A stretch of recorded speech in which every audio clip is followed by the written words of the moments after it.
À l'Éternel, la terre et ce qu'elle renferme, le monde et ce qui l'habite, car il a fondé sur les mers et affermi sur les fleuves.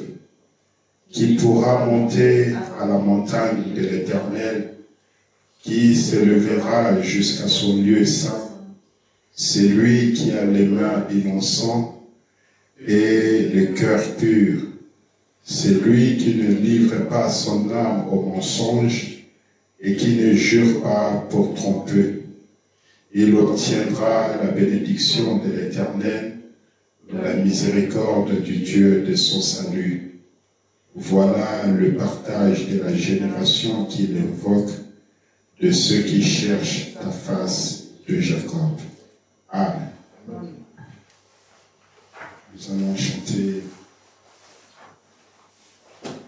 le numéro. Père Céleste, notre Dieu, c'est avec humilité que nous nous approchons devant ton trône de miséricorde ce matin pour t'adorer, Seigneur, avec tes enfants, ô Dieu, qui ont accepté de faire le trajet, de se déplacer, qui ont arrêté leur sommeil pour venir adorer avec nous, Seigneur. Je te prie, Père Céleste, notre roi, que tu puisses nous assister dans l'adoration, dans la louange et dans la prédication ce matin, Seigneur. Tu connais le désir le plus profond de nos cœurs. Si nous avons fait quelque chose qui était à l'encontre de ta parole, si nous avons été négligents quelque part, si nous avons fait des choses qui n'étaient pas dignes d'un chrétien, pardonne-nous, Seigneur Jésus-Christ. Sois miséricordieux envers nous. Tu sais que nous ne sommes que des hommes de chair. Nous sommes nés dans les péchés et conçus dans l'iniquité. Tout notre état est un échec, Seigneur. Ton prophète nous dit que nous venons sur cette terre déjà étant échoués. Nous venons sur cette terre comme des prisonniers du péché, des prisonniers du diable, qui, Seigneur Dieu Tout-Puissant, par la malice, par la science, par tout ce que nous avons aujourd'hui, il nous amène à faire et agir contre ta parole. Mais notre Père et notre Roi, si nous avons pris la décision de venir en ces lieux, c'est parce que premièrement nous t'aimons et nous voulons que ta vie puisse se révéler à nous. Oh Dieu Tout-Puissant, tu as dit dans ta parole, là où 2 ou 3 sont réunis en mon nom, je serai au milieu d'eux. Nous ne nous sommes pas réunis comme une dénomination. Nous ne sommes pas réunis comme dans un club, mais nous sommes réunis tout autour de la parole qui a été promise pour notre temps. Nous nous sommes réunis tout autour de ce message que tu as envoyé par ton prophète, notre précieux frère William Marion Branham. Nous nous tenons tout autour de cette manne fraîche qui tombe du ciel pour nous réconforter. C'est sur cette base que nous sommes venus ici. Et c'est sur cette base-là, Seigneur, que nous sommes prêts à faire toutes sortes de sacrifices qui est dans notre pouvoir, Seigneur. Nous te remercions pour ton amour.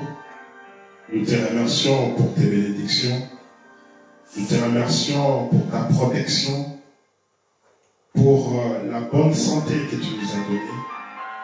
Et maintenant, ce matin, nous voulons te remettre ce service entre tes saintes mains. Sois béni à jamais. Du début jusqu'à la fin, nous te le remettons à toi. Au nom de Jésus-Christ, nous avons ainsi prié et demandé. Nous pensons à ton serviteur, notre pasteur. Nous pensons à nos frères qui sont à Caen.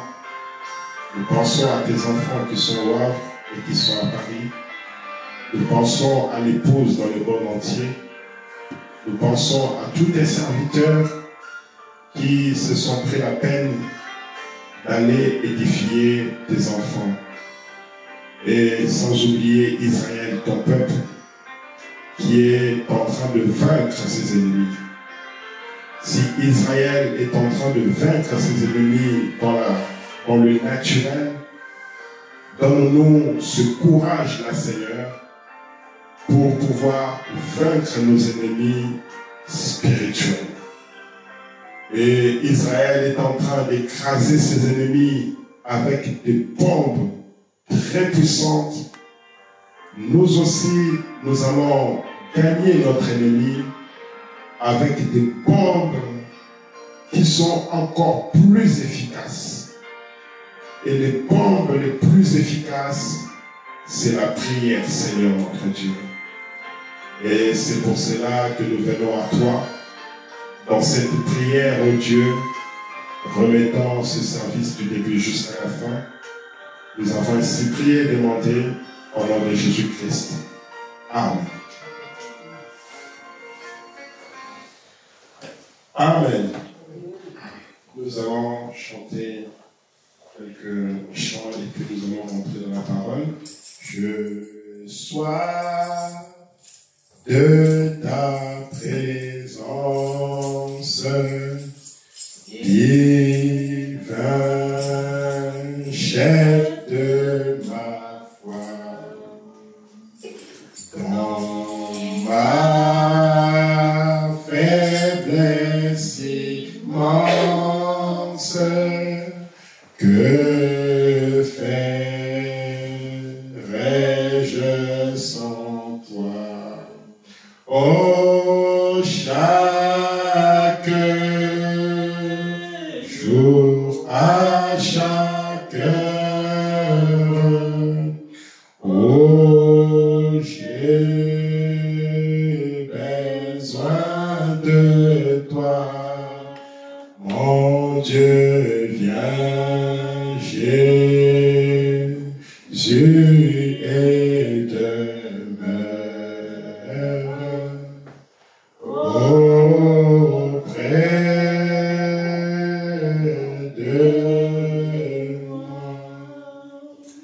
Seigneur Dieu, Père Céleste, nous voulons ouvrir tes Écritures ce matin. Nous te prions que tu viennes toi-même interpréter ta parole pour nous. Bénis la lecture de ta parole et nous remettons cette partie de la réunion entre tes mains. Au nom de Jésus-Christ. Amen.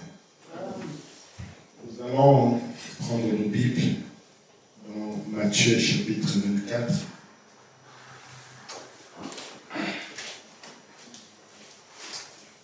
Dans Matthieu chapitre 24. Et nous allons lire du verset 1er jusqu'au verset 18. Matthieu chapitre 24.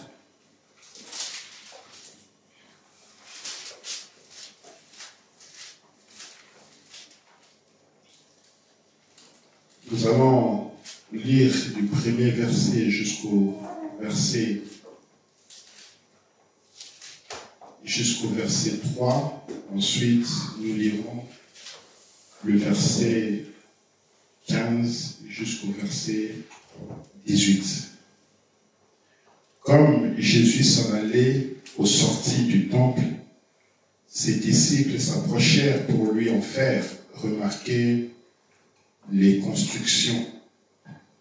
Mais il leur dit, voyez-vous tout cela? Je vous le dis en vérité, il ne restera pas ici pierre sur pierre qui ne soit renversée. Il est assis sur la montagne des Oliviers et le disciple vint en particulier lui poser cette question.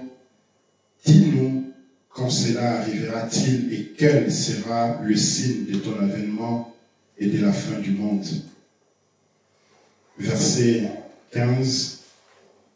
C'est pourquoi lorsque vous verrez l'abomination de la désolation dont a parlé le prophète Daniel, établi en lieu saint, que celui qui lit fasse attention. Alors que ceux qui seront en Judée fuient dans les montagnes, que celui qui sera sur le toit ne descende pas pour prendre ce qui est dans sa maison, et que celui qui sera dans les champs ne retourne pas en arrière pour prendre son manteau. Nous allons lire Matthieu chapitre 26. Matthieu chapitre 26, disons le verset 45 et 46. Puis il alla vers ses disciples et leur dit, vous dormez maintenant et vous vous reposez, voici l'heure est proche et le Fils de l'homme est livré aux mains des pécheurs. Levez-vous, allons, voici celui qui me livre s'approche. Merci, vous pouvez vous asseoir. Mon sujet ce matin, je voulais parler sur levons-nous et partons. J'avais un message pour le dimanche dernier, mais j'avais un peu confondu lorsque j'ai eu l'entretien avec le pasteur la semaine. Je pensais que le dimanche où il est venu, il allait être à Paris. Donc je crois le vendredi, il m'a appelé pour me dire c'est demain dimanche, c'est après-demain dimanche que je serai à Cherbourg. Donc, du coup, mon petit message que j'avais préparé, je l'ai mis un peu de côté. Mais sinon, j'avais préparé un message toujours dans le thème de l'évangélisation, dans le thème du témoignage. Là, avec ce qui nous a donné le dimanche dernier, le douleur de l'enfantement, je suis allé et je pense que Dieu m'a conduit un peu différemment pour ressortir ce sujet, ce thème que nous allons voir ces derniers temps. Donc, le thème principal, je voulais rentrer sur la prière, mais je voulais d'abord parler un peu d'une manière un peu comme Dieu essaie de me conduire. Et mon sujet, c'est lèvons-nous et partons. Nous avons lu ici dans Matthieu 26, il y a quelque chose de terrible qui s'était passé, parce que c'était à quelques heures avant que Jésus ne puisse mourir, traverser cette grande épreuve de sa mort. Alors, si nous commençons au verset 36, vous allez voir que Jésus avait commencé à ressentir de la tristesse, de l'angoisse, et il va demander à quelques-uns de ses disciples d'aller prier avec lui. Donc au verset 37, il dit, il prit avec lui Pierre et deux fils de Zébédée, et il commença à éprouver de la tristesse et des angoisses. Mais avant que je ne puisse parler de cette partie, j'aimerais d'abord que vous puissiez comprendre ou voir ce qui s'est passé dans Matthieu 24. Dans Matthieu 24, il y a eu, Jésus était dans le temple et les disciples sont venus pour lui montrer ce grand temple que, je crois que c'est Salomon qui l'avait construit, et avec tout ce qu'il y avait de beau là-dedans. Et on lui fait remarquer cela. On lui dit, comme Jésus s'en allait aux sorties du temple et ses disciples s'approchèrent pour lui en faire remarquer les constructions. Mais il leur dit, voyez-vous, tout cela, je vous l'ai dit, en vérité, il ne restera pas ici pierre sur pierre qui ne soit renversée. Jésus-Christ leur a donné une prophétie. Il leur a dit, le beau temple que vous voyez ici, un jour, ça sera détruit complètement. Au verset 3, il s'assit sur la montagne des Oliviers et les disciples vinrent en particulier lui poser cette question. Dis-nous, quand cela arrivera-t-il et quel sera le signe de ton avènement et de la fin du monde? Le même disciple maintenant, il vient lui dire, mais maintenant dis-nous un peu, comment sera la fin du monde? Qu'est-ce qui arrivera à la fin du monde? Et Jésus-Christ va commencer à leur en parler. Prenez garde que personne ne vous séduise, car plusieurs viendront sous mon nom. Il a parlé, et au verset 15, c'est là qu'il dit, c'est pourquoi, lorsque vous verrez l'abomination de la désolation dont a parlé le prophète Daniel, établi sur le lieu saint, que c'est lui qui lui fasse attention. Alors que ceux qui seront en Judée fuient dans les montagnes. Là, il leur dit, le signe du temps de la fin, vous allez voir qu'il y aura l'abomination et la désolation qui sera là.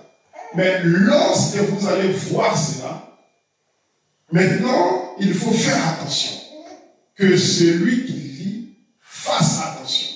Donc, dès que vos yeux vont commencer à voir telle et telle chose, commencez à faire attention. En ce moment-là, faites attention. Alors, ceux qui seront en Judée, fuient dans les montagnes. Que celui qui sera sur les toits ne descende pas pour prendre ce qui est dans sa maison. Ces signes-là doivent vous interpeller, doivent vous amener non plus à rester comme des gens qui ont encore le temps devant eux, comme les gens qui sont tranquilles et qui n'ont rien. Non, maintenant, dès que vous commencez à voir ces signes-là, commencez à fuir. Et que celui qui sera dans les champs ne retourne pas en arrière pour prendre son manteau. Mais fuyez, partez, sortez de la ville, allez-y, allez ailleurs. Parce que je vous dis que ce temple que vous êtes en train de me montrer, ces bâtiments que vous êtes en train de me parler, je vous le dis, en vérité, il ne restera pas ici pierre sur pierre, mais il sera détruit. Et si vous regardez même dans le livre de Lévitique, je crois, en verset 18, non, je crois que c'est dans Exode, quand Dieu était avec Moïse dans la montagne, et que Moïse était en train de parler avec Dieu, et Dieu va lui dire, Moïse, il regarde, descends vite, tes enfants, les enfants que tu as sortis d'Israël, de l'Égypte, ils sont en train de commettre une abomination là-bas. Ils sont en train de prier un veau d'or là-bas. C'est Dieu qui a la capacité de voir ce qui peut arriver plusieurs années avant. C'est Dieu qui a les capacités là. Lui, il peut voir plusieurs années avant. Il peut voir plusieurs années en arrière. Et il peut te dire, attention, je te le dis, le bâtiment ici que tu vois, un jour, il ne restera pas pierre sur pierre. Il sera détruit, il sera anéanti. C'est comme ce matin, nous avons pris la voiture et le GPS me dit, tourne à gauche. Moi, j'ai l'habitude de prendre ma route comme d'habitude. Et je n'ai pas compris, le GPS augmentait toujours les temps. Je dis, oh, mais comment il m'augmente les temps alors que c'est la route que j'ai toujours l'habitude de prendre? Et j'allais tout bonnement, et maintenant, au moment où je devais prendre le périph', je vois que, le périph' était bloqué. Je me suis dit, donc le GPS, il voyait déjà depuis que la route que tu es en train de prendre là, il y a quelque part, tu seras bloqué. Mais moi, comme je n'ai pas fait attention, je pensais connaître, voir de loin plus que le GPS, je suis allé bonnement et j'ai perdu beaucoup de temps à cause de ma détresse. Et c'est ce qui nous arrive. La parole nous dit, ça tu ne dois pas faire. Attention, le temps dans lequel vous êtes en train de vivre, vous allez voir telle chose apparaître, telle chose apparaître. Et dès que vous allez voir ça, commencez à faire attention. Mais nous regardons et nous nous entêtons et nous continuons tout bonnement. Et après, qu'est-ce qui nous arrive? Nous tombons dans le trou. Donc Jésus-Christ était en train de leur parler. Il dit, faites attention. Et le prophète est en train de nous dire dans le question-réponse du premier parti du 3 janvier 54, au paragraphe 56, il dit, ainsi il en est donc de même pour Jérusalem, investi de toutes parts par des armées. Voilà, il commente. J'ai l'impression que c'est chaud. C'est chaud? C'est chaud? Ah,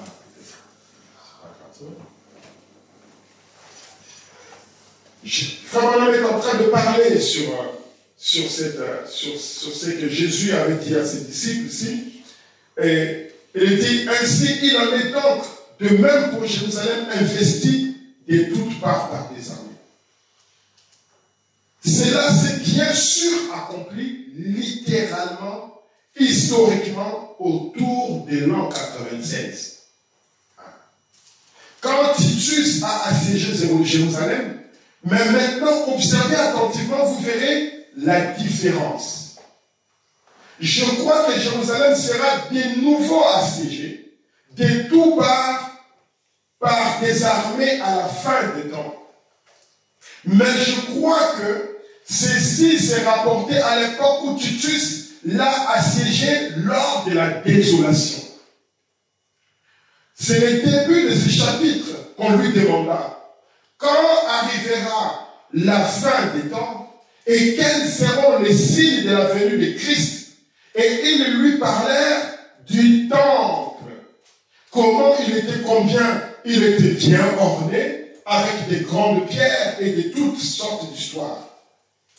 Il dit, il viendra un temps où il ne restera pas ici, pierre sur pierre, qui ne soit renversé. Il a commencé à leur annoncer ces signes et ces prodiges. Alors Jésus, dans son discours, se réfère au livre de Daniel qui doit s'accomplir. Parce que toute prophétie doit concorder avec les autres. Amen. Tout ce qui a comme prophétie doit concorder avec les autres. Jésus-Christ est en train de leur parler de la prophétie de Daniel. Le prophète Daniel qui est venu plusieurs années avant et qui a déjà parlé sur ces choses. Et Jésus-Christ vient maintenant qui leur dit, le temple que vous êtes en train de voir, il y aura un temps où il ne restera plus rien. Tout sera détruit. Mais quand vous allez voir la désolation, l'abomination de la désolation, dont a parlé le prophète Daniel, c'est que Daniel avait déjà prédit il y a plusieurs années. Dès que vous allez voir avec vos yeux ces choses-là apparaître, que celui qui dit fasse attention. Les autres seront là, ils vont voir, oh, regardez, il y a quelque chose de beau. Mais vous, dès que vous allez voir, l'abomination, la désolation dont Daniel avait parlé. Donc il faut être là en train de lire, en train de méditer, de chercher, d'être là attentif, veillant sur toutes ces promesses-là pour être à la page. Maintenant, si on ne lit pas, si on ne cherche pas, on ne se concentre pas, on ne le saura pas. Mais Jésus-Christ a dit, dès que vous allez voir ça, maintenant il faut fuir. Alors ceux qui seront en Judée, fuyez dans les montagnes. Que celui qui sera sur les toits ne descende pas pour prendre ce qui est dans sa maison. Tu es dans les toits, vite, cours dehors. Et que celui qui sera dans les champs ne retourne pas en arrière pour prendre son manteau. Pour continuer dans le sceau de Dieu. Non. Il dit dans le sceau de Dieu. au paragraphe 213 du 14 mai 54, il dit, les premiers 2000 ans, le monde a été détruit par l'eau. Le deuxième 2000 ans, Christ est venu. Le dernier 2000 ans, je déverserai mon esprit. J'instruirai des prédicateurs et j'enverrai des prêtres. Premier 2000 ans, destruction au temps de Noé. Deuxième 2000 ans, Jésus-Christ est venu. Le troisième, deuxième 2000 ans, Christ est venu. Le dernier 2000 ans, il a promis qu'il déversera son esprit sur toute chair. Il dit, j'instruirai des prédicateurs et j'enverrai des prêtres. Pour un homme continue, il dit, mais je répandrai de mon esprit d'en haut, vos fils et vos filles prophétiseront sur mes servantes et mes serviteurs. Je répandrai de mon esprit et ils prophétiseront. Je ferai paraître des signes en haut dans le ciel et en bas sur la terre. C'est ce qui s'est passé, c'était l'inauguration. Maintenant, au paragraphe 215. Et ces Juifs ont râlé, se sont moqués et ont dit, ils sont pleins de vin doux. Cela a scellé leur destinée. Lorsque le Saint-Esprit est descendu, dans la chambre haute, les disciples de Jésus-Christ sont sortis dans les temples, dans la chambre haute, en train de parler en langue. Les autres sont restés là en train de dire, oh, ils sont pleins, ils ont pris du vin doux. Et ils se sont amusés. Ils se sont râlés. Et le prophète nous dit que cela a scellé leur destinée éternelle. Et à l'an 96 après Jésus-Christ, Titus arrive descendant dans cette partie, Jérusalem est investie par les armées. Et savez-vous ce qui s'est passé? Ces Juifs-là ont dit, eh bien, nous retournerons à la maison de l'Éternel. Les Juifs qui ont vendu Jésus, les Juifs qui ont massacré, qui ont tué Jésus-Christ, pendant que Jésus était avec ses disciples, il leur dit, dès que vous allez voir telle et telle chose, vous fouillez. Maintenant, ces Juifs ici, puisqu'ils n'étaient pas connectés avec Dieu qui était la parole, qu'est-ce qu'ils ont fait? Et ils ont vu l'armée commencer à s'installer. Et ils se disent, nous allons retourner dans les temples pour aller adorer. Et remarquez que quand Jésus-Christ avait parlé de la destruction qui allait arriver, il n'avait pas cité le nom de la personne. Jésus n'a pas dit qu'il y aura M. Titus qui viendra et qui va venir avec son armée. Ce sera Titus, il viendra en tyrannie et il va détruire le temple. Non, il n'a pas dit ça. Il leur a juste donné un signe. Mais ce signe-là, ça va s'accomplir à travers une personne. Ça va s'accomplir par une personne. Parfois même cette personne-là ne sait même pas ce qu'il est en train de faire. Mais il est en train d'accomplir une écriture déjà prononcée, déjà parlée, mais parfois il ne sait pas. Quand on parle du fils de la perdition, on parle de Judas Iscariote. Judas, lui, il était là, un prédicateur avec les autres. Il était là, il était envoyé avec Pierre, avec Jean, avec tous les autres disciples. Il marchait tranquillement. Il prêchait aussi. Il chassait les démons. Il guérissait les malades. Il faisait tous les miracles que les autres ont fait. Mais qu'est-ce qui est arrivé? Une écriture qui avait déjà été prédestinée et prononcée depuis. Cette parole-là va venir dans un homme. Et il va se retrouver face à Jésus-Christ. Et Jésus-Christ va dire, mon ami. D'abord, à la veille, pendant qu'ils étaient en train de prendre leur communion, Jésus-Christ qui va dire, d'abord une fois, il y avait 70 apôtres, disciples.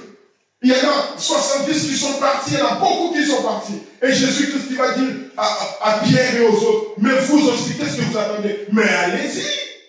Pierre qui va dire, mais où irions-nous? C'est toi qui as les paroles de la vérité. Et Jésus-Christ qui va dire, n'est-ce pas moi qui vous ai tous choisis? Mais je vous dis, l'un de vous est un démon. Les autres, ils disent, oh, mais est-ce que c'est moi qui suis un démon? Ou c'est... Non! Il n'avait pas besoin de dire, c'est Judas qui est démon. Non! Il a juste dit, mais l'un de vous ici est un démon.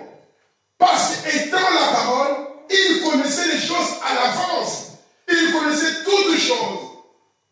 Et la parole de Jésus-Christ, quand maintenant ils se sont retrouvés à table, il va dire, l'un de vous ici, qui va aller me vendre. Les autres disent, mais c'est qui? Dites-nous c'est qui? Jésus n'a pas dit c'est Judas Iscariote. Il n'a pas dit ça. Il a dit, regardez seulement. C'est lui qui va tremper son pain avec moi. C'est celui-là. Et la Bible dit, à ce moment-là, l'esprit, le diable vient oindre l'homme. Et maintenant, il va faire là, et du coup, il va sortir, il va s'en aller. Amen. L'écriture dont Jésus-Christ avait dit, sa prophétie est accomplie, on dit, à l'an 76, avec un homme Titus, qui est venu pour accomplir l'écriture. Il dit au paragraphe 217, mais ceux qui avaient été avertis et qui étaient remplis du Saint-Esprit, il y avait des gens qui étaient avertis, qui avaient entendu la parole de Jésus-Christ et qui avaient reçu le Saint-Esprit. Oh, ceux-là, ils ont fui. Aucun d'eux n'a été pris dans le piège. Aucun d'eux n'est tombé sous la balle de Titus. Frère ami, il continue, il dit, eh bien, il dit, en effet, faites avancer ceux qui ont des instruments. Les gens avaient refusé de recevoir cette marque-là. Et il s'est avancé. Et Titus a assiégé les murs de Jérusalem. Et ils sont accourus dans la ville. Ils les ont fait crever de faim. Titus, d'abord, la première chose qu'il a fait, il a encerclé la ville. Personne ne pouvait rentrer, personne ne pouvait sortir. Et il leur creva de faim. Et là-dedans, au point qu'ils ont fait bouillir les uns les enfants, donc ils ont fait bouillir les uns les enfants des autres pour manger. Et ils ont mangé l'écorce de l'arbre, l'herbe des champs. Quel degré de famine! Ils ne savaient plus rien. Ils ont commencé à prendre leurs propres enfants. Ils ont commencé à manger même l'écorce de l'arbre. Ils ont commencé à manger de l'herbe. Tellement qu'ils n'avaient plus rien à manger.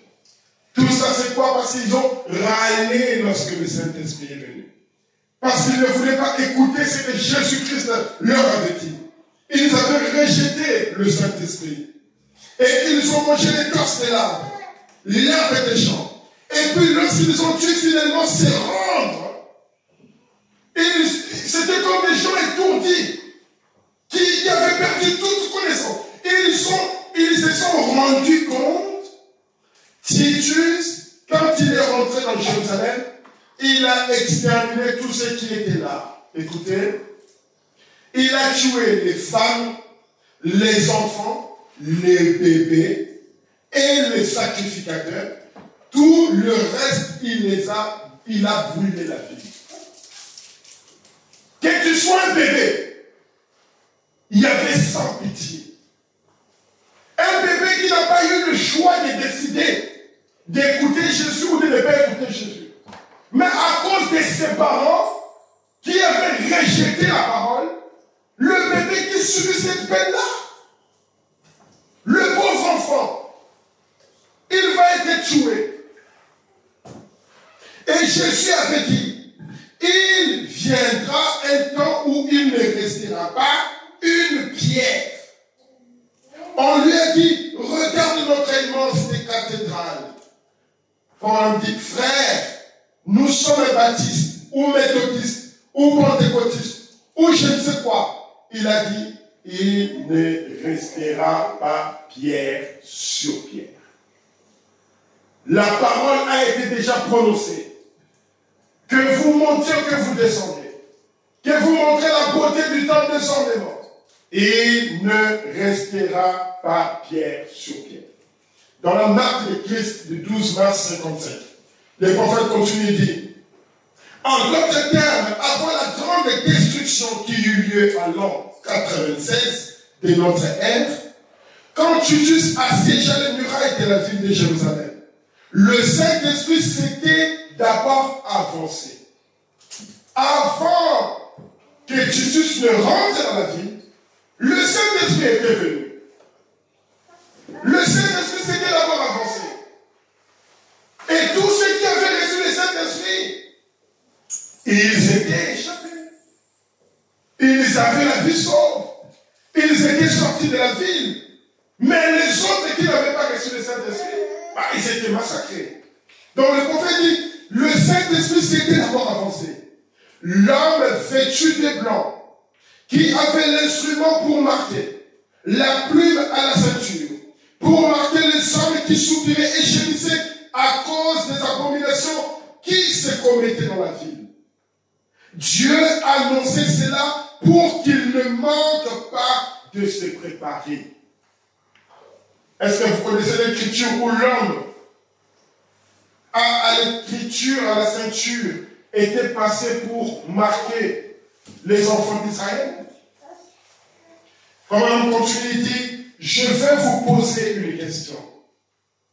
Si ce même ange qui est venu dans la ville, qui était le Saint-Esprit, vêtu de blanc, ce qui représente sa pureté, si cet ange venait dans cette ville ce soir et parcourait les églises pentecôtistes, où trouvera-t-il des hommes qui soupirent et gémissent?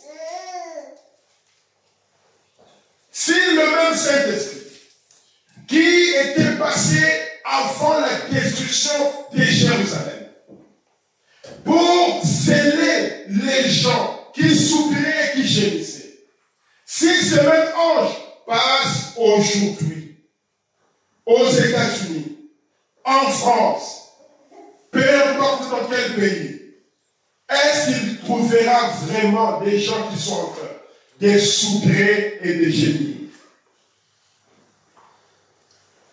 Et implore toute la nuit dans la prière à cause des abominations qui sont commises dans la ville. Qui marquera-t-il? Nous allons bientôt découvrir qui a le Saint-Esprit. Soupirer et gémir. Le Saint-Esprit dans ton cœur va t'amener à soupirer et à gémir. Ézéchiel 9. Dans Ézéchiel 9, c'est là où on trouve cet ange-là. Ézéchiel 9, au verset 1er, la Bible dit, puis il cria d'une voix forte à mes oreilles, approchez, vous qui devez châtier la ville, chacun son instrument de destruction à la main. Et voici, 6 hommes arrivèrent par le chemin de la porte supérieure du côté du septentrion, chacun son instrument de destruction à la main. Et il y avait au milieu d'eux un homme vêtu de fin lin et portant une écritoire à la ceinture.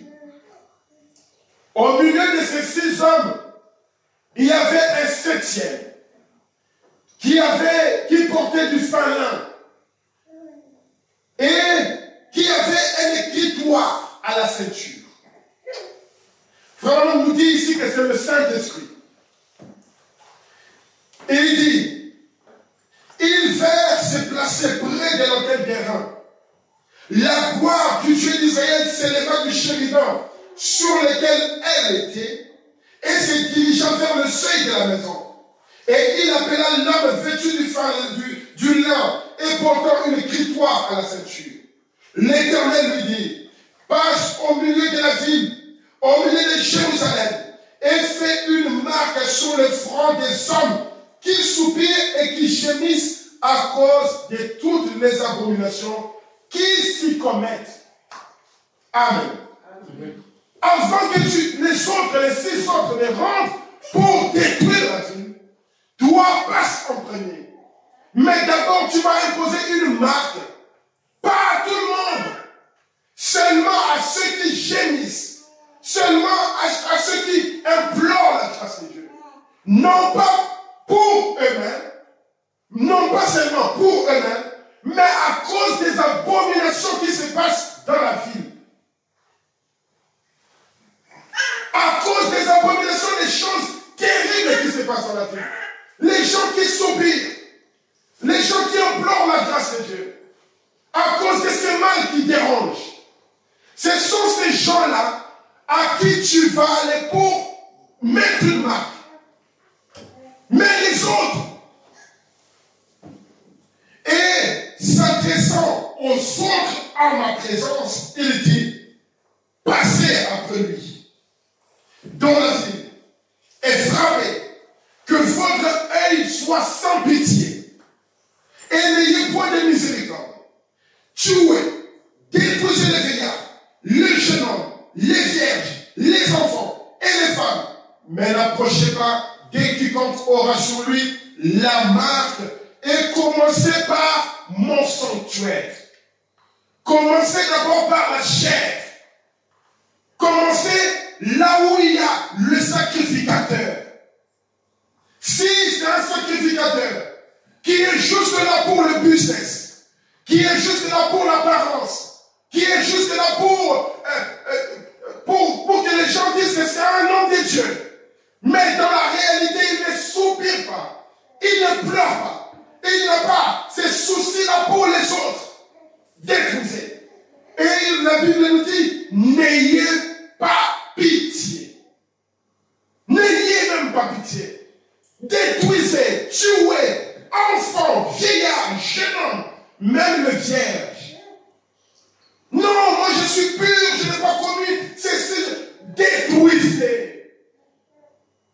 Moi, je suis dans une église baptiste. Les baptistes, ils sont sérieux, ils marchent dans la pureté. Peu importe la pureté. Tu n'as pas la marque de Christ.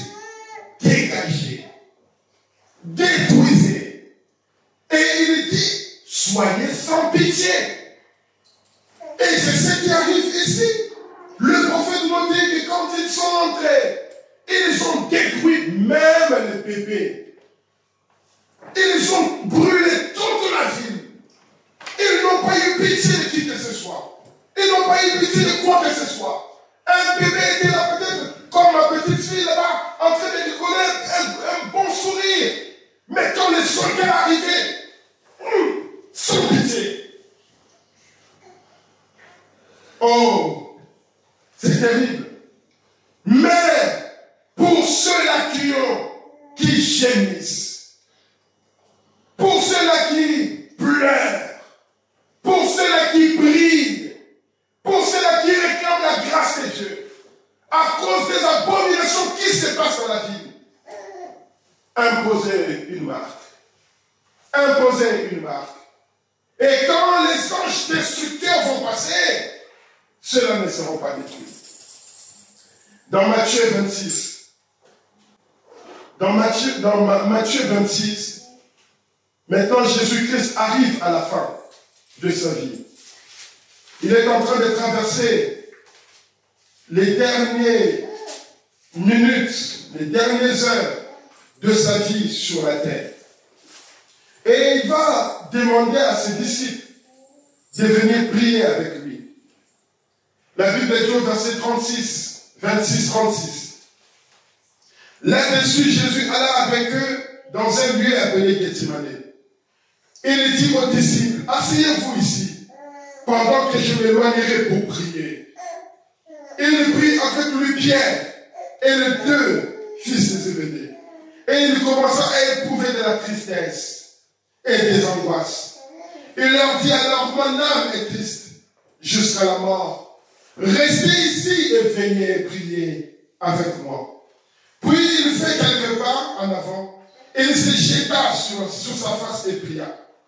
Ainsi, mon Père, s'il est possible que cette coupe s'éloigne de moi, toutefois non pas ce que je veux, mais ce que tu veux. Amen. Il était qu'un jeune homme de 33 ans. Il avait envie peut-être de rester avec ses amis, avec ses disciples. Il voyait cette terrible épreuve qui est en train d'arriver.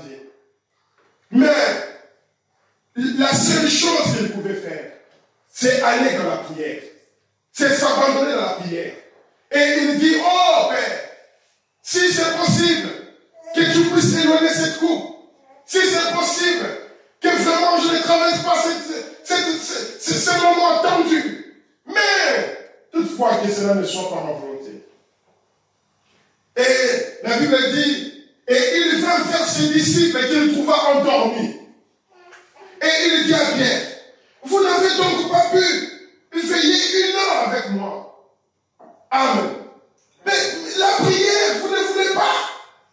Vous n'êtes même pas capable de prier 1 heure avec moi. Alors que je vous ai dit que bientôt je vais vous laisser, que bientôt ça sera ma mort. Mais veillez avec moi. Et regardez la prière, la parole dit, Jésus-Christ dit, veillez et priez afin que vous ne tombiez pas dans la tentation. Donc la prière est une puissance qui nous échappe de la tentation. La prière est une puissance qui nous permet à ce que quand les épreuves viennent, quand les tentations arrivent, nous ayons la puissance, la possibilité de l'affronter, de la vaincre. Amen. Mais si tu ne pries pas, Jésus-Christ, il voyait que ma mort arrive. Je dois maintenant quitter la terre. Mais de la pire manière qu'un homme n'a jamais traversée. De la pire manière. Il voyait toutes les preuves qu'il devait traverser. Mais la seule chose qu'il pouvait faire, c'est d'aller en prière. C'est d'aller dire à Dieu, maintenant, si c'est possible, éloigne cette coupe. C'est dur. Mais que cela ne soit pas ma volonté. Que ta volonté soit faite, Père. Et il lui dit, mais vous ne pouvez même pas prier 1 heure. Priez avec moi, afin que vous ne tombiez pas dans la tentation. Là, il va encore s'éloigner. Il va encore prier. Puis il revient encore. La même chose. Au verset 45. Puis il alla vers ses disciples et leur dit, vous dormez maintenant. D'abord, revenons un peu au verset 42. Au verset 42, il s'est encore éloigné. Au verset 43, il revint et les trouva encore endormis. Car, la Bible dit, car leurs yeux étaient apaisantis. Il les quitta et s'éloigna. Il pria pour la 3e fois, et répétant les mêmes paroles.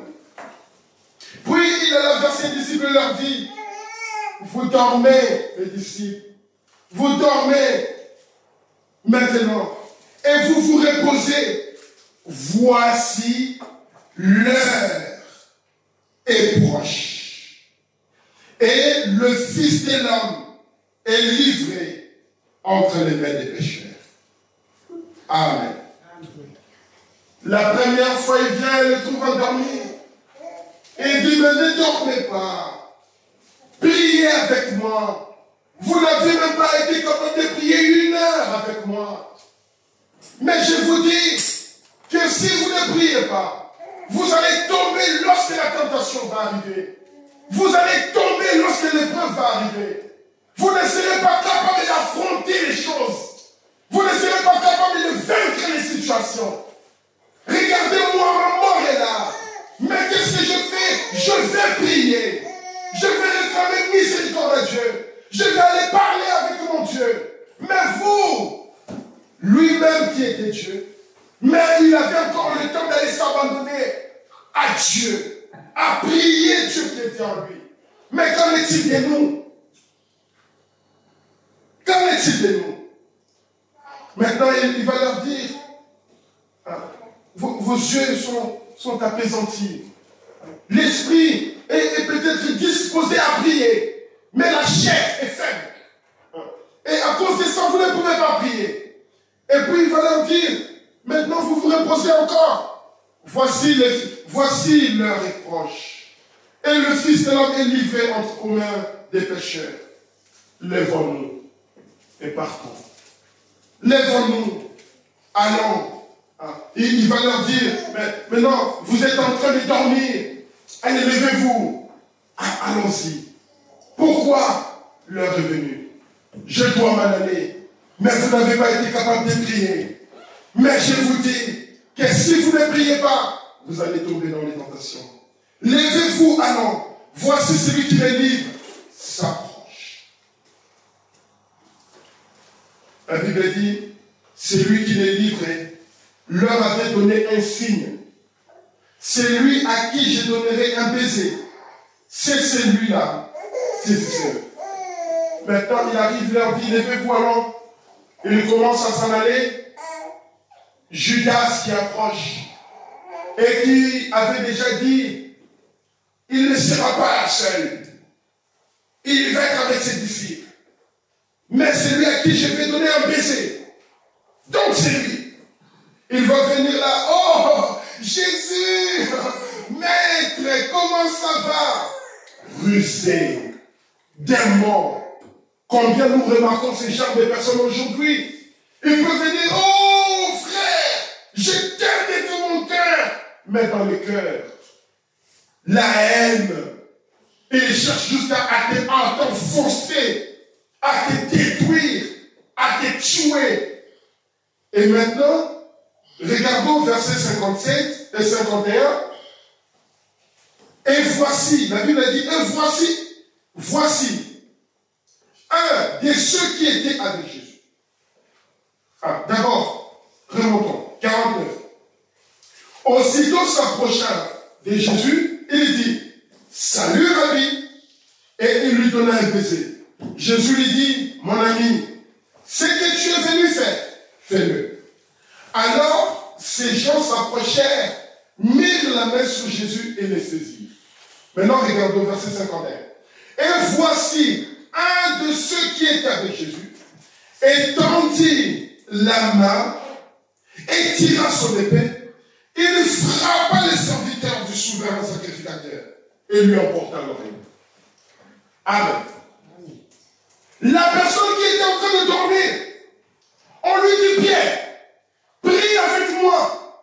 Lui est en train de dormir. Jésus dit, mais vous allez tomber dans la tentation. Si vous ne priez pas, vous allez chuter. Maintenant, la même personne, quand Jésus dit, levez-vous, allons, le soldat, il arrive, avec son épée. Les hommes sont venus pour attraper Jésus. Lui, il va prendre son épée, parce qu'il n'avait pas prié. L'esprit qui était en lui, l'esprit, regardez, Jésus dit, alors Jésus lui dit, remets ton épée à sa place, car tous ceux qui prendront l'épée périront par l'épée. Penses-tu que je ne puisse pas invoquer mon Père qui me donnerait à l'instant plus de 12 légions d'anges? Comment donc s'accompliraient les Écritures d'après lesquelles il doit en être ainsi? Un homme qui n'a pas prié, qui veut faire des choses charnellement, il veut faire des choses de manière charnelle. Oh, mais Jésus, c'est le maître. Non, mais vous ne pouvez pas attraper Jésus. Il va prendre son épée. Le combat, ce n'est pas le combat physique. Ce n'est pas un combat physique. C'est un combat qui demande la prière pour pouvoir vaincre. Jésus-Christ a prié, a prié, a prié, a prié. Les anges sont venus. Quelque part, Florent dit, les anges sont venus pour lui dire, si tu ne veux pas aller à la mort, regarde ce que tu vas perdre. Tu vas perdre ton épouse. Si tu ne meurs pas, il n'y aura pas l'épouse qui va sortir de toi. Maintenant, choisis. Soit tu gardes ta vie et tu perds ton épouse, soit tu donnes ta vie tu rachètes ton épouse. Qu'est-ce que tu veux? Maintenant Jésus dit, que cela ne soit pas ma volonté. Que cela ne soit pas ma volonté, mais que cela soit ma volonté. Maintenant, Pierre, charnel, il n'a pas prié. Il veut venir briser les chaînes des Écritures.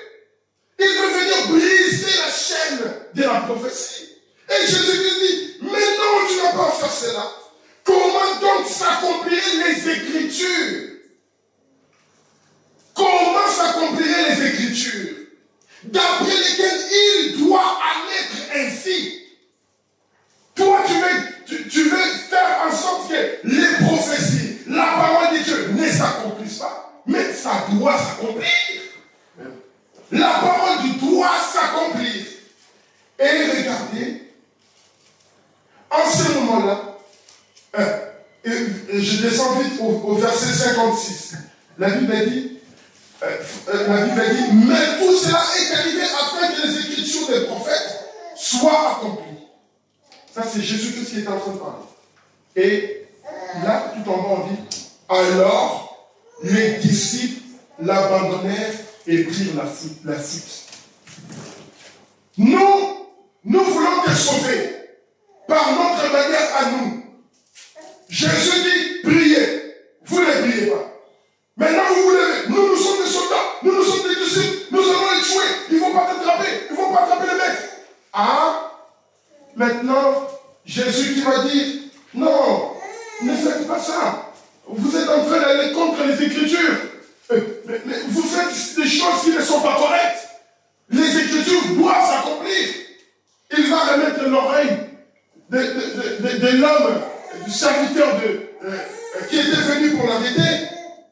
Il va parler de toutes ces choses-là. Et les disciples vont dire, mais c'est compliqué.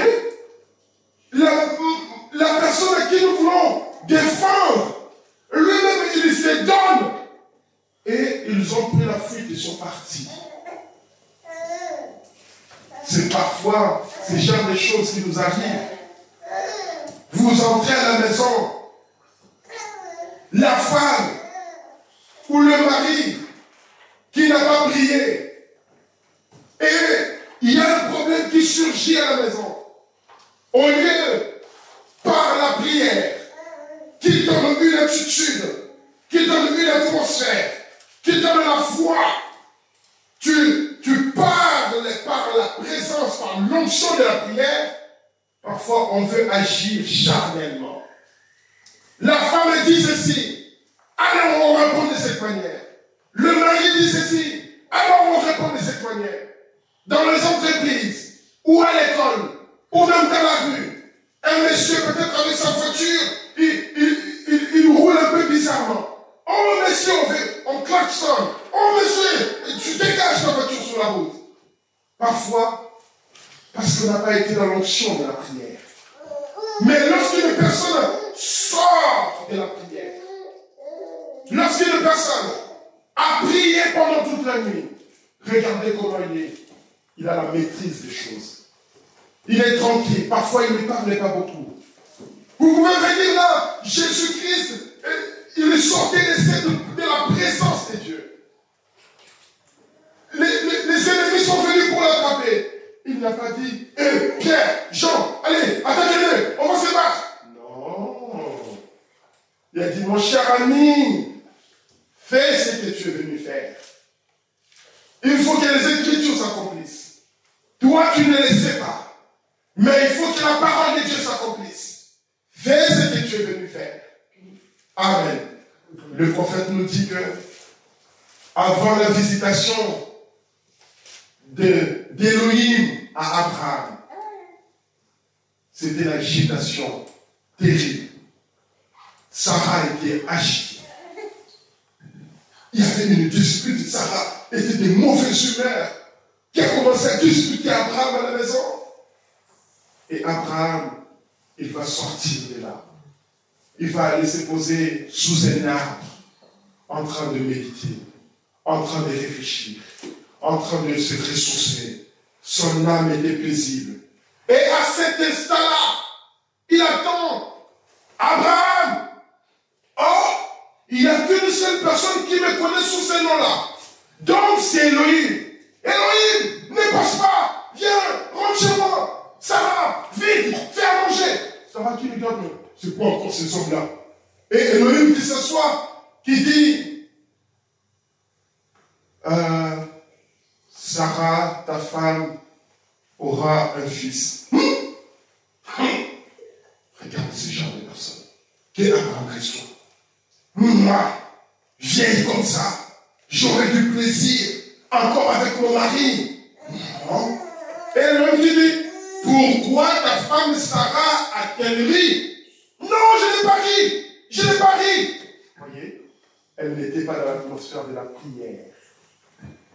Si elle était restée à la maison, en train de penser à Dieu, en train de méditer, comme Marie qui sortait de l'église, le sacrificateur a prêché sur cette prophétie. Une vierge concevra. Elle est partie, elle est partie en train de méditer cela. Oh, une vierge concevra. Comment ça va se passer? Et le soir même, l'ange va lui apparaître.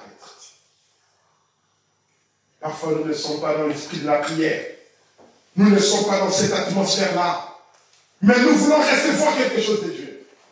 Le Saint-Esprit, c'est pour ceux qui gémissent et prient contre les abominations qui se passent dans la vie. Et le prophète nous dit, voyons, ce sont ces gens-là qui ont le Saint-Esprit. Tu dis que tu as le Saint-Esprit, mais tu ne pries pas. Tu dis que tu as le Saint-Esprit, tu ne médites pas. Tu dis que tu as le Saint-Esprit, mais ton esprit est toujours ailleurs.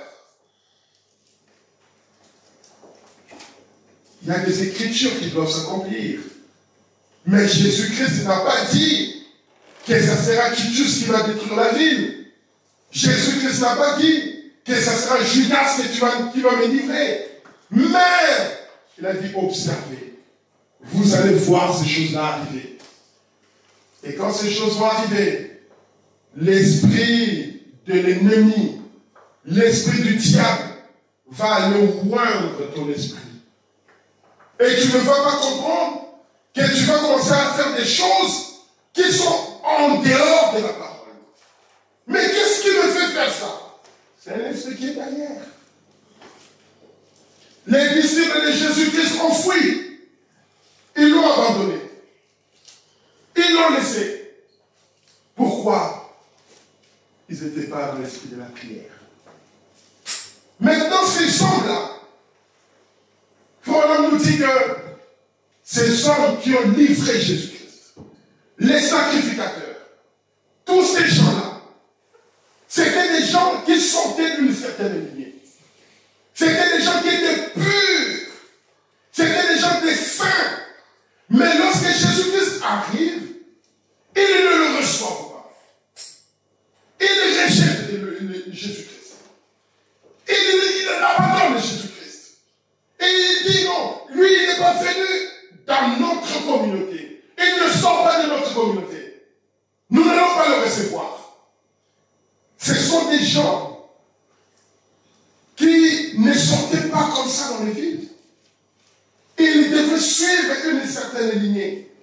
Et ce qui faisait que les gens à cette époque-là, oh, mais ils voyaient, mais ça c'est d'après la loi de Moïse.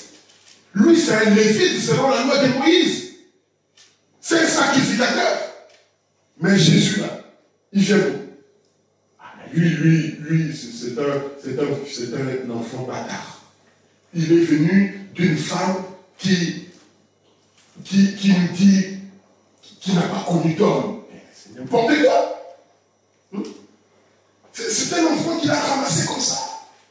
Il va nous dire qu'il n'a pas connu d'homme. Mais c'est ridicule. Est-ce que toi, vraiment, tu peux comprendre? En plus, elle a 17 ans. Mais tu sais très bien qu'elle sort avec Joseph. Elle est avec Joseph, ils sont fiancés. Donc certainement que Joseph, en plus Joseph, il connaît déjà ces choses-là parce qu'il avait déjà d'autres enfants. Donc, ils sont sortis ensemble. Mais,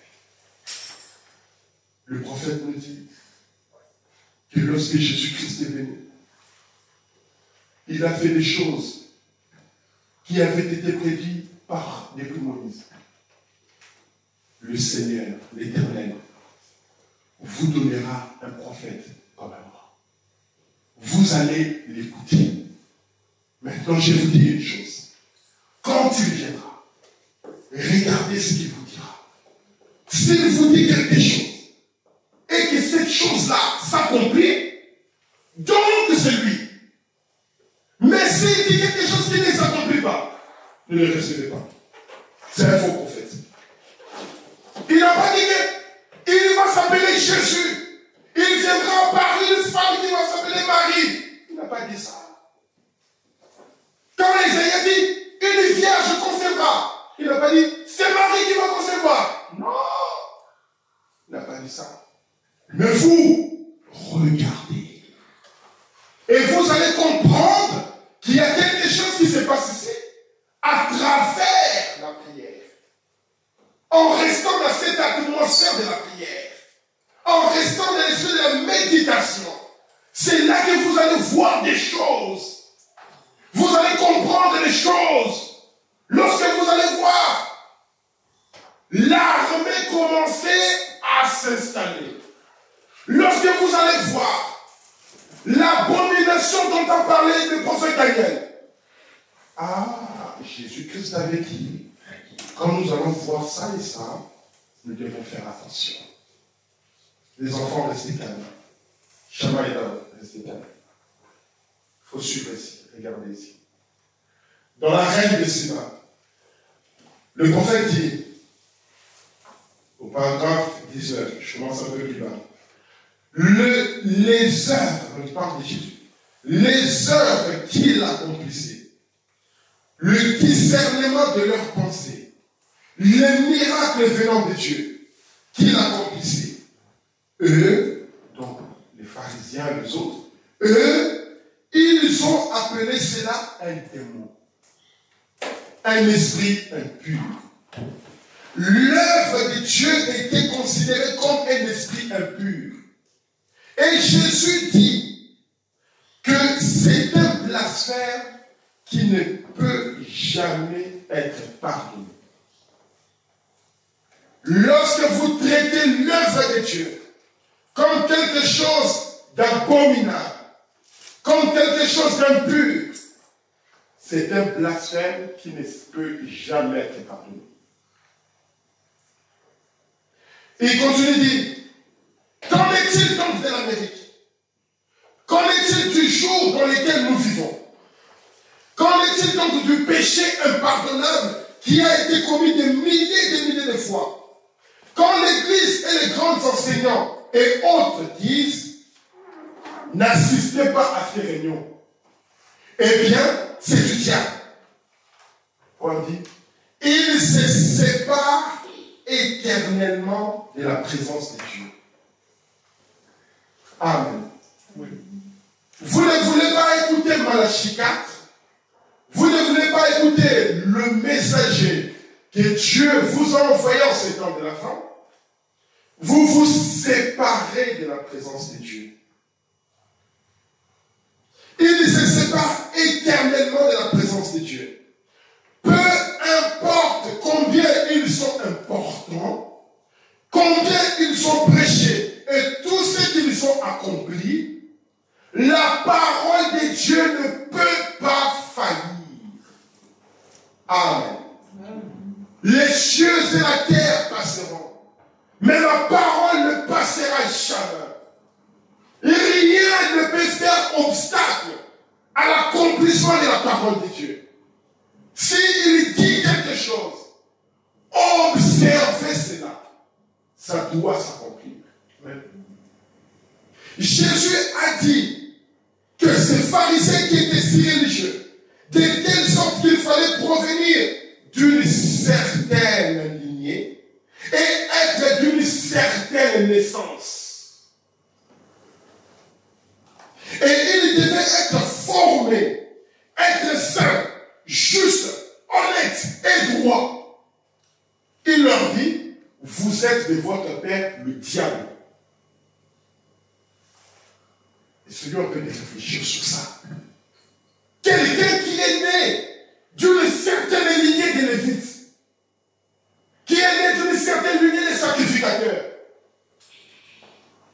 papa, son vieux papa, nous allons voir ça les prophètes dit. L'arrière-grand-père, il était sacrificateur. Le papa de son papa, il était pasteur. Lui aussi, il est pasteur. Il est saint. Il ne fait pas d'erreur. Il est saint. Il est honnête. Il est droit. Mais Jésus a dit, vous êtes de votre père le diable. C'est vrai. Le diable est religieux et peut revêtir une apparence très religieuse et accomplir des actions qui relèvent de la sainteté. Mais Dieu regarde le cœur. On dit c'était des savants. Amen. Des savants. Des gens qui étaient purs au possible. Des gens qui étaient saints et honnêtes. Mais qu'est-ce qui faisait qu'il était appelé fils du diable? Qu'est-ce qui faisait qu'ils étaient les fils du diable? Parce qu'ils rejetaient la parole de Dieu. Amen. Ils rejetaient Dieu lui-même. Ils rejetaient les œuvres de Dieu. Le prophète continue dans... Mais il n'en était pas ainsi au commencement, du 11 avril 61. Voilà me dit. Et jamais Dieu ne détruit quoi que ce soit. L'homme se détruit lui-même par sa connaissance. Dieu ne détruit rien. C'est l'homme qui, par sa connaissance, se détruit. Par conséquent, si vous avez le temps, retournez dans les Écritures et tracez la lignée des Caïns. Et ensuite la lignée des Seth. Et vous découvrirez que la lignée des Caïns était constituée des hommes intelligents, des scientifiques, des gens qui travaillaient le bois, des gens qui travaillaient le métaux, des scientifiques. Et ils sont tous péris lors de la destruction du monde antédiluvien. Mais la lignée des Seth, c'était des gens humbles, des agriculteurs, des éleveurs et des brebis. Ainsi donc, vous voyez, ça a toujours été ces gens-là qui aujourd'hui mettent tant d'accent sur la finesse et l'intelligence. Amen. C'est toujours la même lignée-là qui aujourd'hui à notre temps, si vous voulez remarquer le fils du diable, regardez qu'il met beaucoup d'accent sur la finesse et sur l'intelligence. Le prophète dit, beaucoup d'entre nous, lorsque nous élisons notre pasteur, le pasteur de notre église, nous voulons quelqu'un de très brillant, d'intelligent, qui possède un doctorat, un double doctorat en droit, et toutes sortes de titres derrière son nom. Amen. Les gens veulent voir des gens intelligents, les gens brillants. Aujourd'hui, même pour élire un président en France, on regarde de quoi? L'intelligence. Il est beau. Ah, attends, il est beau, il est jeune. Attends, en plus, il parle bien. Les gens vont voter pour des gens juste parce qu'il est beau, juste parce qu'il parle bien. Il va être un bon politicien. C'est cette lignée-là. Le prophète dit dans la Reine de Midi, 14 juin 57, paragraphe 7. Notre adorable Seigneur venait de rencontrer quelques-uns de ses critiqueurs. Et quand les gens ont entendu ces déclarations, cela a produit une multitude de gens de toutes espèces. Cela a toujours été le cas et le sera toujours.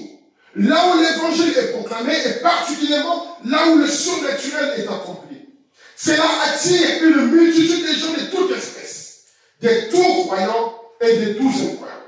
Il dit de toutes espèces, des croyants et des incroyants. Comme en Égypte. Vous voyez, comme en Égypte, lorsque Moïse est sorti avec les enfants d'Israël, il y avait aussi des Coréens, des Datans, des gens là qui sont sortis, des incroyants. Moïse, il sort avec le peuple de Dieu, qui se sont retrouvés de l'autre côté de la mer. Ils ont commencé à louer Dieu, Myriam qui prend les tambours, qui chante. Mais ne sachant pas que parmi ces groupes-là, il y avait aussi des Coréens, des Datans qui étaient là. Et le prophète nous dit, le surnaturel attire les croyants et les incroyants. Et dans ces cas-ci, il s'agissait pour la plupart des érudits de ces jours-là, des hommes bien versés dans les Écritures, c'est-à-dire dans leur propre théologie. Les pharisiens et les sadducéens, qui n'étaient pas des hommes de mauvaise réputation, mais plutôt des hommes de bonne réputation. Des hommes qui devaient avoir une vie au-dessus de tout reproche, pour pouvoir assumer leur charge dans la maison de Dieu.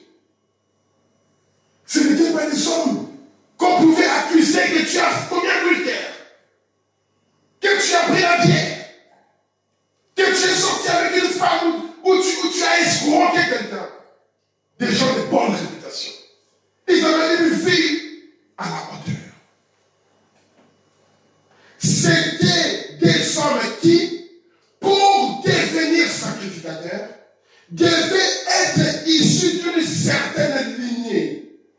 Et leur père avait dû être des sacrificateurs avant eux. Ce n'était pas n'importe qui. Leur père était déjà sacrificateur. Donc le fils, quand il venait, il sortait d'une bonne famille bien réputée, des chrétiens. Dans l'accusation du 7 juillet 63, les Juifs et les adorateurs, les Juifs, les adorateurs, pensez-y, les adorateurs eux-mêmes étaient en train de tuer celui-là même qu'ils prétendaient adorer. Des sacrificateurs qui sont d'une ligne pure, qui sont d'une certaine lignée, mais ils étaient en train de tuer leur propre Seigneur. La personne même à qui ils priaient, ils adoraient. Voilà, ils étaient juste là en train de se faire tuer par eux-mêmes. Pouvez-vous vous représenter pareille chose? Que des hommes intelligents, qui étaient ces sacrificateurs, des gens instruits, détenteurs des diplômes de docteurs, au point qu'ils pouvaient probablement, ils devaient provenir d'une certaine lignée, avant, ou d'une tribu, avant qu'ils puissent même devenir sacrificateurs. Ils devaient être des Lévites. Leur père était sacrificateur. Leur grand-père était des sacrificateurs. Leur arrière-grand-père était des sacrificateurs. Et ils devaient mener une vie si consacrée qu'un seul iota trouvé contre eux suffisait pour les lapider. Imaginons. Imaginons un peu. On trouvait juste une petite erreur. Suffisait pour être effacé. Suffisait pour être lapidé. On ne leur accordait pas de miséricorde. Ça, on dit ça, certainement. Mais une sainteté qu'ils s'étaient fabriquée. Amen. Amen. Une sainteté qu'ils s'étaient fabriquée. Ils devaient agir de la sorte pour sauver la face de leur église. Jésus a dit, en vous, vous êtes pleins d'ossements et des hommes morts. J'espère que vous êtes en train de comprendre là où je suis en train de vous amener. Des gens purs, des prêtres, des gens qui, depuis toute leur vie, ils ont consacré leur vie à étudier les Écritures, à chercher le diplôme des doctorants pour prêcher la parole. Ils étaient saints au possible. Ils n'avaient pas laquelle on pouvait la pointer pour dire, tu as fait ça, tu as fait ça. Et il suffisait juste de le trouver un peu comme ça, on lapidait ces hommes-là. Mais lorsqu'ils ont été confrontés à la parole, lorsqu'ils se sont croisés avec la parole qu'ils étaient en train de lire, restait des lettres mortes. Et ils pouvaient lire que les vierges concevra. Ils les lisaient tous les jours dans le temple. Mais lorsque cette parole devenait manifeste, devenait réelle, devenait vivante, les gens regardaient et disaient, c'est le diable. Et c'est dans ces moments-là que nous perdons la chose. Le prophète dit dans les signes du Messie, 28 et 58. Si c'est ainsi qu'il s'est révélé à Israël, qui l'attendait? Israël attendait le Messie. Israël attendait que Christ apparaisse. Mais lorsque Christ est apparu, lorsqu'il a fait les choses pour s'identifier, ils ne l'ont pas vu. Si c'est ainsi qu'il s'est révélé à Israël, qui l'attendait, et aussi aux Samaritains qui attendaient sa venue. Qu'en est-il des gentils aujourd'hui qui attendent sa venue? Il s'agit de cette façon. Il ne peut pas changer. Étant Dieu, si c'était cela le signe qu'il leur montrait et qui faisait qu'il était le Messie, les véritables Juifs ont cru en cela. Le véritable Juif qui a fait le Saint-Esprit. Le véritable Juif qui sortait de la lignée des sectes, qui pouvait voir la parole de Dieu rendue manifeste. Et ils l'ont reconnu. Ils ont cru en cela.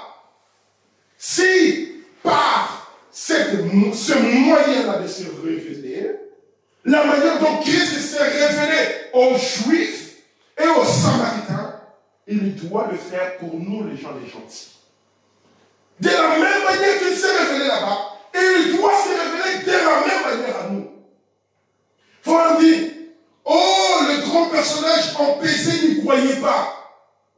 Les prêtres, les sacrificateurs, les pharisiens et tous les sadducéens, tous ces gens qui étaient versés dans les Écritures, ne croyaient pas. Ils n'y croyaient pas pour commencer. Bien qu'il fût un homme honnête et immaculé. Jésus-Christ aussi était honnête. Jésus-Christ aussi était pur. Il n'y avait rien à qui on pouvait le reprocher. Mais seulement lui, il était le véritable. Il n'était pas comme les sacrificateurs. Il n'était pas comme les pharisiens. Qui, eux, ils adoptaient cela juste pour donner l'apparence. Mais en réalité, ils n'étaient pas saints. Et Paul dit, c'était un grand homme. Mais les théologiens, nous n'en avons pas de pareil aujourd'hui. Les théologiens qui avaient à ce temps-là, aujourd'hui on n'en a pas. Il devait même être issu d'une certaine lignée. Des Lévites, avant de pouvoir devenir sacrificateur. Le père de son père était un sacrificateur. Il devait être issu de cette lignée sainte sans tache. Cela n'a rien à voir avec la chose. Vous pouvez sortir de cette lignée pure, mais cela n'a rien à voir avec la chose. Écoutez le verset du prophète au paragraphe 64, le signe du Messie, 28 et 58. Il dit, vous pourriez ne jamais mentir, mener une vie honnête, aller à l'église chaque soir, être tout aussi respectueux, payer vos dîmes et faire tout le reste, vous enchaîner à l'autel et adorer, et aller en enfer comme un matiné qui va vers son abri. Amen. Vous faites toutes ces choses-là. Vous êtes honnête. Vous priez la dîme. Vous venez à l'église. Vous priez Dieu. Mais à la fin, allez en enfer. Oh, miséricorde. C'est ce que déclarent les Écritures. C'est ce que Caïn a fait. Mais où nous amène notre religion prétentieuse? De toute façon, elle nous éloigne Dieu. Certainement. Maintenant, remarquez les Juifs. Amen. Maintenant, remarquez les Juifs. Le vrai. Et autrement dit, les Juifs a cru cela.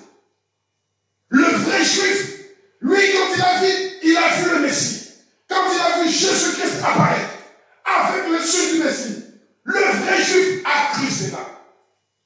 Et remarquez que, à l'époque de Jésus, des gens qui ont cru à Jésus-Christ, leur vie était de loin souillée par rapport aux vies des sacrificateurs. Leur vie était sale par rapport à la vie des sacrificateurs. Pour leur dire, dès qu'il a vu ces signes être manifestés, dès que le vrai Juif a vu le signe du Messie être manifesté, il a dit, c'est le Messie. Tu es le Fils de Dieu. Tu es le roi d'Israël. Souvenez-vous quand Nathanaël est venu dans la présence de Jésus-Christ. Jésus lui dit, Nathanaël, je t'ai vu depuis que tu étais là-bas.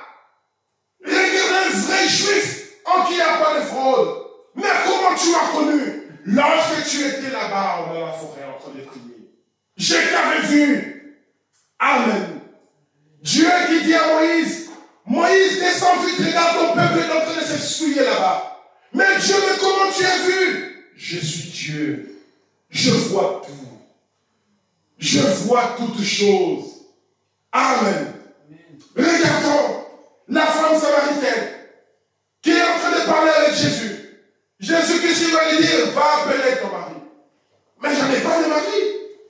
Dans sa tête, elle pensait peut-être que non. Mais lui, c'est un bon jeune homme de 33 ans. Je vais peut-être voir un prochain client ici. Comme c'était une prostituée. Mais Jésus-Christ va lui dire, oui, ce que tu dis, ce n'est pas faux. Ce que tu dis, c'est la vérité. Parce que tu en as déjà eu 5. Et c'est lui avec qui tu es à la maison le 6e là. Ce n'est pas ton mari. La femme qui dit, nous savons que le Messie fera ces choses. Parce que nous attendons que cela arrive. Mais toi, qui es-tu? Es-tu un prophète? Jésus lui dit, je ne suis moi qui te parle. Et elle est partie, elle a dit aux hommes, eh bien, vous m'avez enseigné. Amen. C'est ça. Vous m'avez enseigné. Dans votre prédication, vous disiez que le Messie sera un homme. Et quand il viendra, il nous dira des choses que nous avons faites. Il va discerner nos pensées. Il va discerner nos esprits. Il va nous dire ce qui est caché dans notre vie. Mais elle va dire, eh bien, vous m'avez enseigné que le Messie ferait ces choses. Eh bien, il y a un homme là, dehors, qui m'a dit, ce que je fais, ne serait-ce pas le Messie? L'homme qui m'a parlé, d'après votre enseignement, je pense qu'il avait un bon prédicateur. D'après ce que vous m'avez toujours prêché. Et regardez que maintenant je vois un homme qui apparaît. Moi je ne le prends pas juste comme une écriture comme ça dans les villes. Je crois que l'écriture doit s'accomplir dans un homme. L'écriture doit se manifester dans un homme. Maintenant vous ne m'avez pas dit le nom de la personne. Vous m'avez juste dit que le Messie fera ces choses. Et moi je vois un homme qui m'a parlé, je ne connais pas qui il est, mais il me dit ces choses. N'est-ce pas là le Messie?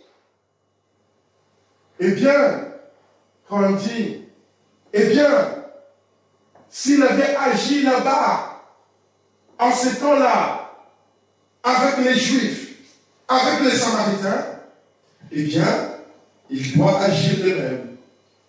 Maintenant, souvenez-vous, cela n'est jamais arrivé devant un gentil. Amen. Amen.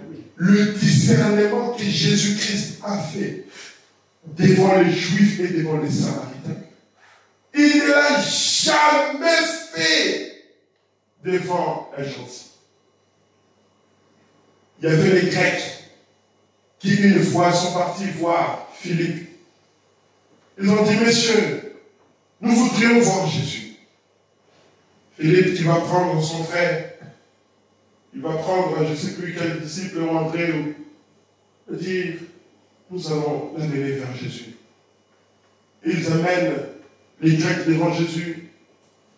Jésus, qu'est-ce qu'il leur dit?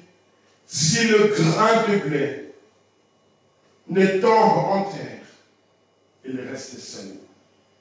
Mais si il tombe, il va porter beaucoup de fruits. Amen. Et quand Jésus-Christ est mort, il est ressuscité. C'est là qu'il y a beaucoup de fruits aujourd'hui. Ces jours-là, dans la chambre haute, on pouvait voir beaucoup de Jésus-Christ. Ils pouvaient sortir, parlant en langue, priant, allant maintenant à gauche à droite, en train de prêcher la parole. Amen. Je sens que je dois arrêter ici, parce que la prochaine fois, je vais rentrer, je vais aller un peu plus loin. Si je veux maintenant, je risque de survoler, ça ne serait pas bien. Donc, je vais m'arrêter ici. Nous allons nous monter dans les groupes. Amen. Amen. Nous allons chanter au cœur et nous allons prier le Seigneur. Au numéro 411, rock séculaire. Rock séculaire,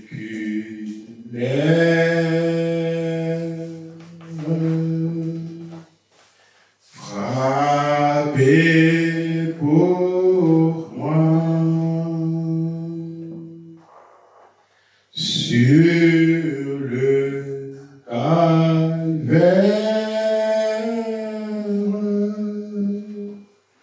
Je viens à toi, tu sais mes chutes, ô mon sauveur, tu vois mes luttes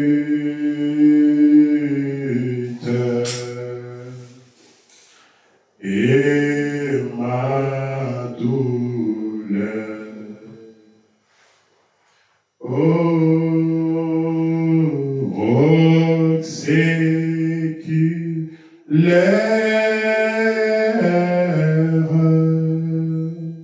oh, frappez pour moi sur le calvaire. Moi je viens à toi. Roc séculaire,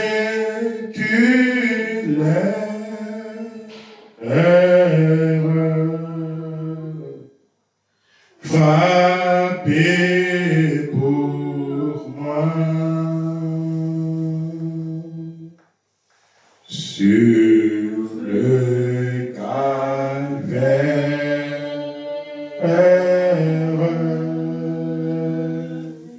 Je viens à toi.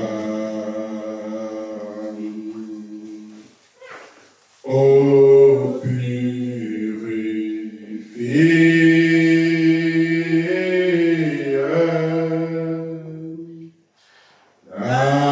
lavez, Seigneur, oh oui, et sanctifie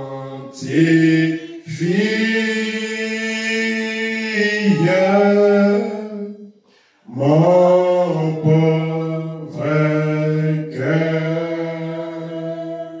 ma main tremblante.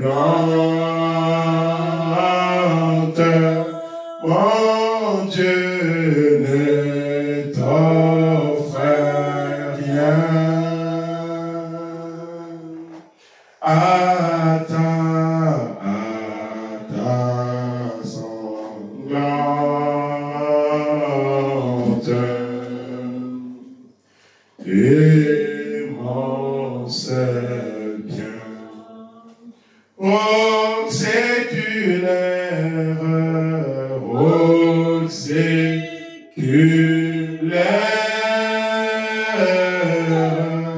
mon Dieu frappé pour moi. Oh oui, sur le calvaire, moi je viens à toi. Oh oui, mon Dieu, oh séculaire,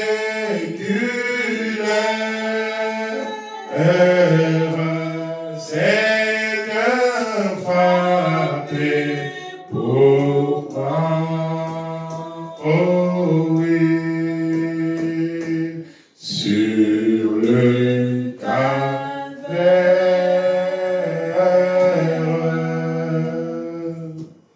je viens à toi. Nous allons implorer le nom du Seigneur Jésus-Christ. Prions tous ensemble.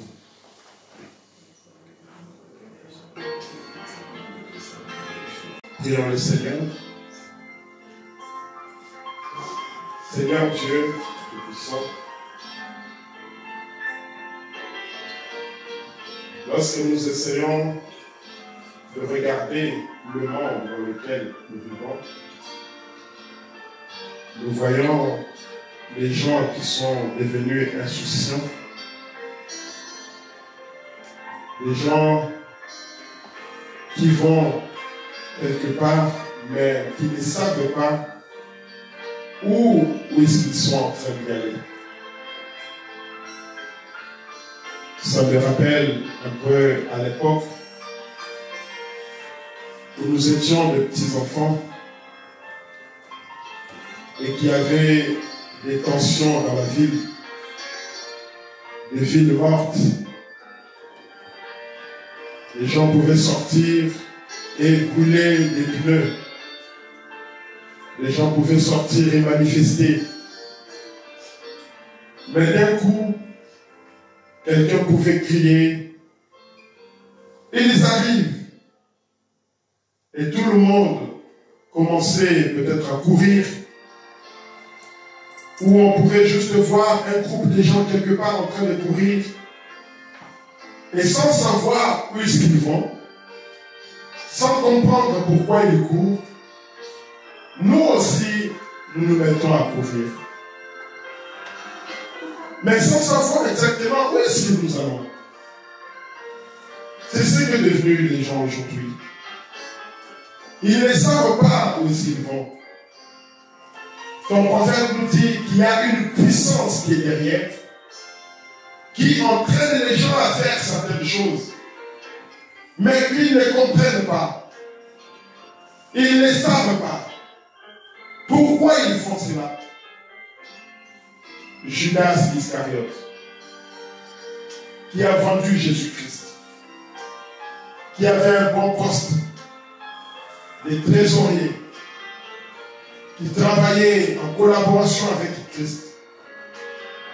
Mais à un moment donné, comme ton prophète le dit, le nom de Judas Iscariote, c'est un très bon nom. À cause de sa vie, aujourd'hui personne ne veut porter le nom de Judas Iscariote. À cause de ce qu'il a fait, il a vendu Jésus-Christ. Mais Seigneur notre Père, combien parmi nous ne vendons pas Jésus-Christ aujourd'hui? Et ce qui est bien dommage,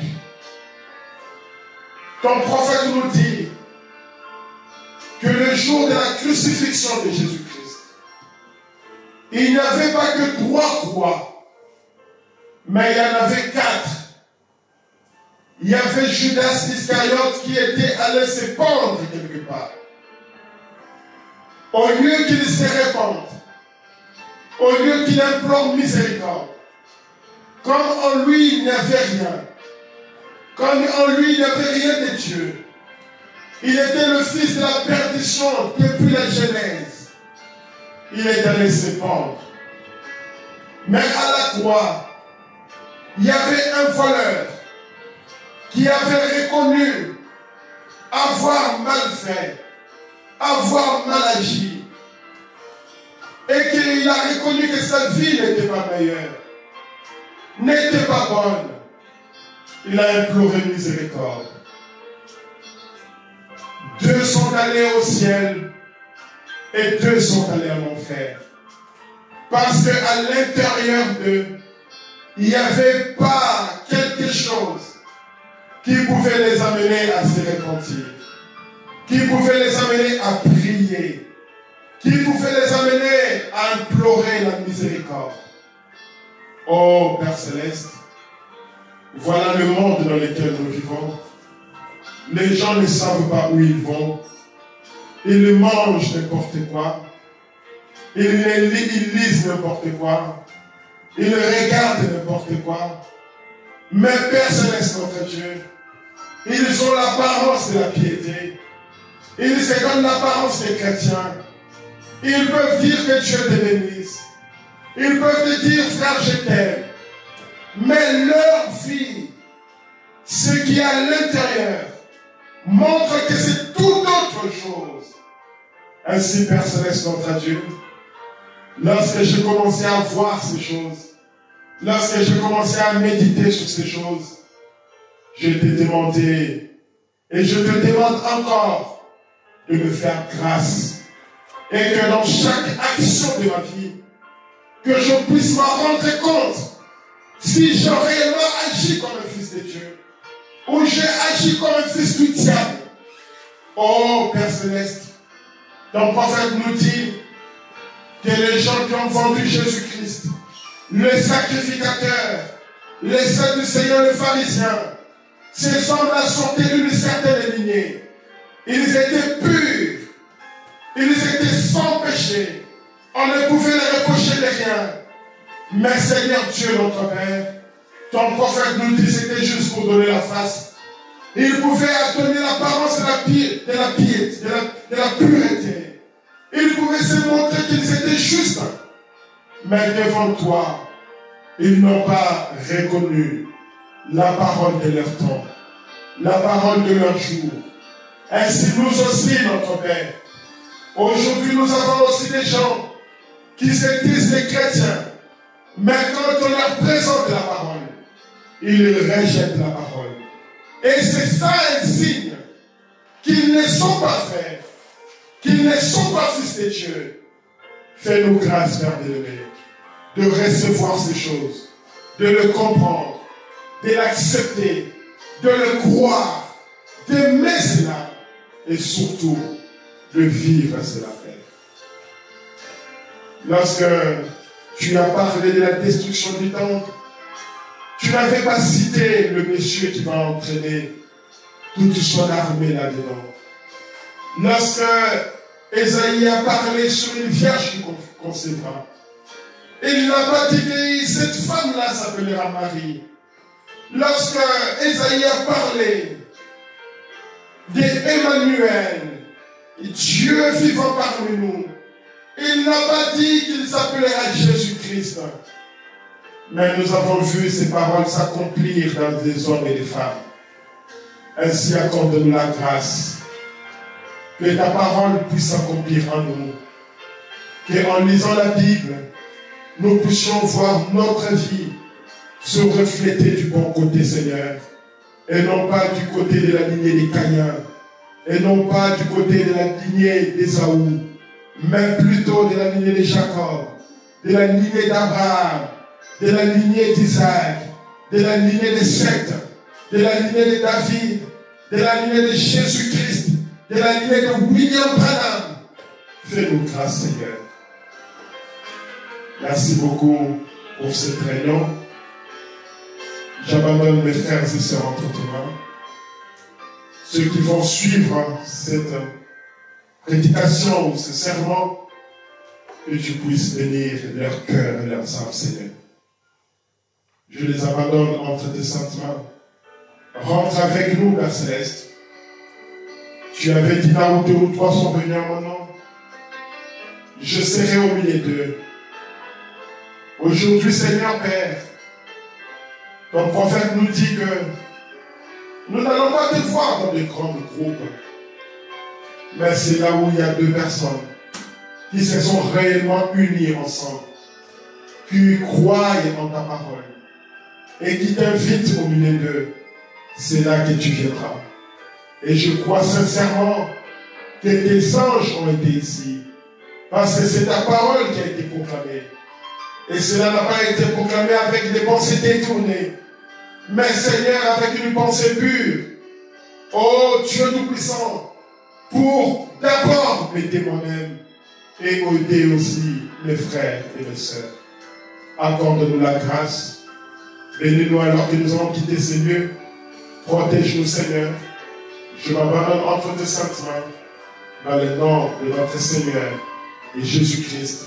Je les remets aussi à toi.